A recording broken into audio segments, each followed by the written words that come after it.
Come on, hurry. She hasn't visited the manor since our boarding days at the McKinsley house 4 years ago. Tony's arm was being tugged on quite forcefully, surprisingly so for a woman of her fair and cultured upbringing, much stronger than he would have expected. Then again, this was her best friend, someone who hadn't been at the manor in so long. He rolled his eyes but kept at pace. Eventually she let go of his hand. Mortimer was in front of them, walking up the stairs to the second floor, and he started to speak as they approached. Evelyn, why are you... Lydia's arrived. Eve exclaimed, cutting him off as they continued on. Oh dear. Tony looked back to see Mortimer looking up at the ceiling for a moment before he slowly continued down the stairs after them. He just barely heard Mortimer say to himself, I should have recognized that horrid horn. As they finally stopped in the main foyer, Tony tried to catch his breath as Eve brushed her clothing down. Quick, how do I look? Am I presentable? Eve was panting as well, but only slightly, not nearly as much as Tony was hovering. Clearly she stayed in better shape than he did. That, or she had just an abundant amount of energy. He suspected the latter. It would fit with what he had seen so far. You sound like you're about to go on a date. Oh, hush you. I'm being serious. How do I look? She put her hands on her hips, and Tony straightened himself out, about to make a comment. Thankfully, Mortimer entered the foyer and responded to him. As splendidly marvelous as ever. The door knocker sounded, and the trio turned to look at the door. Eve seemed both excited and worried as she quickly walked over and opened the door, not even bothering to look out at the people to see who it was. Eve looked up at a mostly silhouetted man, but Tony could see clearly that this man might be overweight, but he had a lot of muscles underneath the fat. A man who had done a lot of work in manual labor in his past regularly.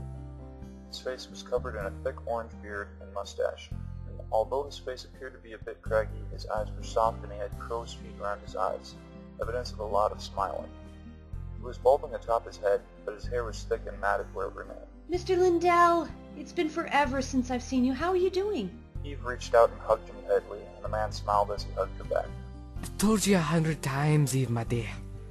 Call me James or Jim, regardless. It's nice to see her again too, lass. The family's doing well. This is the business. Thank you for asking. Eve looked over his shoulder as they broke the hug, and though Tony couldn't see it, he knew that James Lyndell could see the anxiousness on her face. Lydia still in the van, I take it? Mr. Lyndell shook his head. Nay, she... A woman popped out from the side of the entrance, a backpack and purse hanging from her shoulders. Tony couldn't see much so far. Boo! The woman said, making a big show of the noise with her hands accompanying it. Lydia, don't do that. Eve squealed in shock. She walked on ahead before I drove up. She wanted to surprise you. Mr. Lyndell continued, explaining his daughter's action. Mortimer stepped forward and Tony did the same.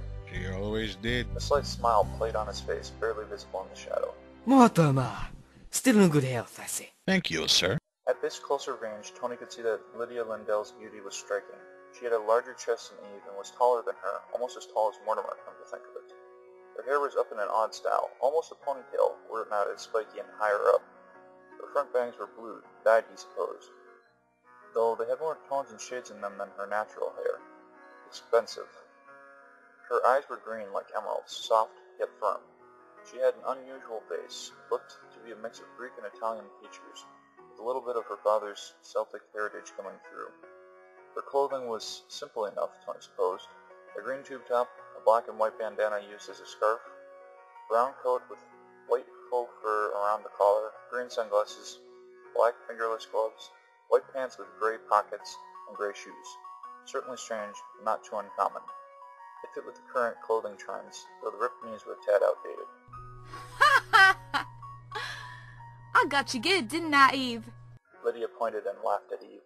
I knew it was too much to hope for, that you'd changed your ways. Her voice trailed off with a groan, but Tony could tell it was a happy one. He smirked, and James Lyndell turned and looked at him as he heard it. Oh, and who's that beside you? A nephew, perhaps? Tony extended his hand to the man with a smile. Everyone's eyes were on him as he responded. Anthony Braut, sir. I'm the new caretaker of the manor. Oh, indeed. Mr. Lyndell shook it firmly, looking over at Eve for a moment. Oi, you finally gotten yourself a boy toy, Eve? Lydia asked teasingly, ribbing her with an elbow slightly. Eve's face went flush for a moment, and she gritted her teeth as she replied. Lydia! Mr. Lyndell let go of Tony's hand and looked back at him once more. A pleasure to meet you, lad, I'm sure. Take good care of me daughter, aye? You can rely on me. Mr. Lyndell nodded, believing him. No. So you don't mind if I steal him from you then? Eve looked irritated, but not nearly as flushed as before. more like normal, slightly less embarrassed. I told you, he's not mine to steal from. But I don't want you scaring him off, either. I need him to do the work on the manor. Mr. Lyndell tipped his hat toward Eve. Well then, I'll be off. He turned and began to walk off towards the van. What? Don't we have to unload Lydia's things from the van? Mr. Lyndell didn't turn around, but waved his hand as he replied, telling them it was merely a delivery van, and that Lydia had insisted on sending the rest later, rather than delaying any longer in Bye, Father. Thanks again. Immediately after, she picked up her crutches from against the building and started to hobble off into the manor. Tony and Mortimer stood to the side, trying to stay out of her way as much as possible, but still close if needed. But Eve still was looking out at Lydia's father. Come on, Eve. I want to see how your boy spruce things up. Lydia said, winking at Tony. I told you, he's not my boy. Eve's fists clenched, her arms parallel to her body, indignantly. Same as you remember? Tony asked Mortimer as Eve re-entered the building in a huff, chasing after her friend.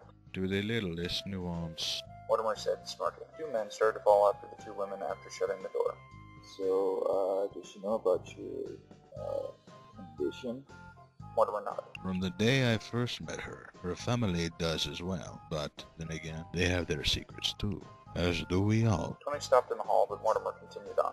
Wait, what? What secrets? A sly smile spread on the vampire's lips. If I told you, then they wouldn't be secret now, would they? I wouldn't have even thought about them if you hadn't mentioned them, Tony said as he tried to catch up. I suppose not. He said no more. Finally, Tony said, So? Mortimer stopped and turned to look at Tony, a look of passivity on his face. So what? So, what are they? Tony practically spat out, indignant at Mortimer's little game. Mortimer started walking on again. I am afraid it's not up to me to divulge. Miss Lyndell shall disclose them when and if she trusts you enough to do so. Tony followed after. And where are you off to now? As I recall, you've completed all of the major work on this floor already, yes? It was true, his room was behind them. The stairs to the second floor where most of the work was needed was behind them as well. Tony wasn't sure what Mortimer was heading to in this direction, but he knew why he was heading this way. I'm off to take a late swim. You want to join me? Mortimer raised an eyebrow in disbelief rather than reply. Oh, I'm sorry. I forgot you can't swim. Is that because of... No. Mortimer walked off in the direction opposite the pool, back towards the main foyer. I had a bad experience prior to my turning, and so I never learned, and I have no intention of learning.